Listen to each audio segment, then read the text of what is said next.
Tudo bem, pessoal? Como é que vocês estão? Hoje eu vou estar dando continuidade à série de vídeos que aborda os principais fármacos utilizados na psiquiatria. Hoje eu vou estar falando sobre o diazepam. Como vocês sabem, né, ele é largamente utilizado, ele pertence à classe dos benzodiazepínicos. Basicamente, a função dele, ele atua modulando a atividade do receptor do neurotransmissor GABA, ou seja, ele aumenta a afinidade do receptor com o neurotransmissor GABA. Mas espera aí, o que é o GABA? Bom, o GABA é o principal neurotransmissor que inibe a atividade do sistema nervoso central, ou seja, ele diminui a excitabilidade elétrica do cérebro, ou seja, diminui a função cerebral. A concentração a nível sanguíneo, quando você utiliza o diazepam, ela atinge o pico em torno de 30 a 60 minutos após o uso. E é bom salientar que ele é um fármaco que tem uma longa duração no organismo, né? Então, para ele ser eliminado totalmente, ele demora muito para ser eliminado, né? Ele é muito utilizado na psiquiatria em vários transtornos, né? Desde transtorno bipolar, desde depressão, principalmente nos transtornos ansiosos, mas ele é utilizado também em várias condições orgânicas também, né? Desde enxaqueca até o tétano, né? Ele é muito utilizado na medicina em geral. Agora eu vou estar falando um pouquinho dos efeitos colaterais. Então, assim, os efeitos colaterais mais prevalentes, né, que mais aparecem, é a sedação excessiva, né? Outro sintoma que é muito comum, outro efeito colateral que é muito comum o paciente se queixar é a dificuldade de concentração quando está utilizando esse benzodiazepínico. E o comprometimento psicomotor, né? Alguma dificuldade motora, né? Você uma lentificação motora, isso principalmente em idosos.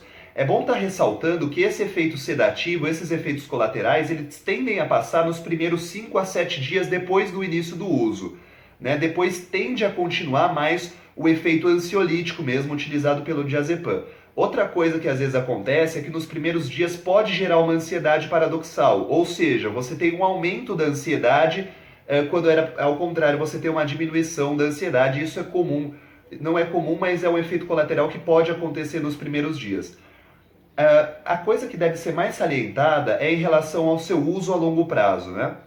Que você tem uma série de ressalvas, uma série de possíveis complicações que devem ser alertadas. Por exemplo, como é largamente difundido, que ele pode causar tolerância, ou seja, aquela mesma dose que você utilizava no início, depois de um certo tempo, ela pode não ser eficiente para causar a mesma redução, o mesmo efeito ansiolítico que ela causava.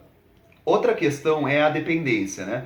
Ou seja, como o fármaco ele modula alguns funcionamentos vitais ali a nível cerebral, né? O corpo acaba se adaptando àquela condição e o fármaco passa a fazer parte do funcionamento do sistema nervoso central, né? Do funcionamento constante desse sistema nervoso central. Então, quando você retira o fármaco, acontece o que a gente chama de reações de retirada, que pode chamar da síndrome de abstinência, que deriva justamente daquela condição de dependência. Então você pode ter tremores, você pode ter uma série de complicações devido à retirada desse fármaco. Então, tanto a dependência quanto as reações de retirada.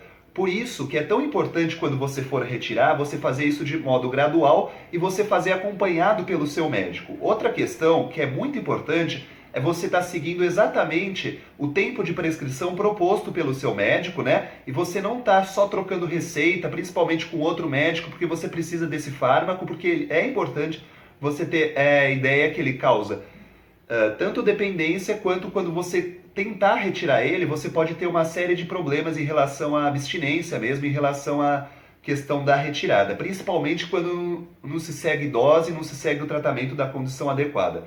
Além disso, a gente tem que salientar que o uso dos benzodiazepínicos você tem que limitar exatamente para aqueles pacientes que têm necessidade de uso e limitar o seu tempo de uso. Ele não pode ser utilizado de modo indiscriminado. Em algumas condições, o uso crônico dele é necessário, né? É muito difícil, por exemplo, um transtorno ansioso generalizado, muito grave, não estar utilizando um benzodiazepínico, né? São condições que acabam utilizando do benzodiazepínico a longo prazo, mas tem que ser uma avaliação muito criteriosa e o médico tem que fazer isso de maneira muito criteriosa. Não é uma coisa que é para ser banalizada, o uso crônico, principalmente, do benzodiazepínico. Alguns alertas que devem ser feitos para quem está utilizando aí o diazepam é que nos primeiros dias, ou talvez na primeira semana, o paciente tem que ficar muito alerta, ou se ele exerce funções de risco, ou se ele vai dirigir automóveis, né? Porque o próprio fármaco ele pode comprometer os reflexos do paciente. Então é muito bom você estar alertando o paciente está atento a essas condições, principalmente em funções de risco. Outra questão é que o paciente tem que evitar a qualquer custo a associação com álcool ou qualquer outra droga sedativa. Lembra que o diazepam ele já é uma droga extremamente sedativa, então você associar a outras drogas sedativas é extremamente danoso, né? Pode até acontecer complicações mais sérias dependendo da dose, então isso é eminentemente proibido você fazer essa associação. E outras populações, por exemplo, gestantes, crianças e idosos, precisam ter algumas orientações específicas em relação ao uso dele, mas que não cabe nesse vídeo. Esse vídeo é mais geral, mas são populações que merecem uma atenção maior em relação ao uso de quando forem utilizar o diazepam. Tudo bem, pessoal? Espero que fique claro. Esse é o panorama geral dessa droga que é tão utilizada, né, que muita gente utiliza, seja ela de modo pontual, seja ela de modo crônico, que é o diazepam. Tudo bem, pessoal?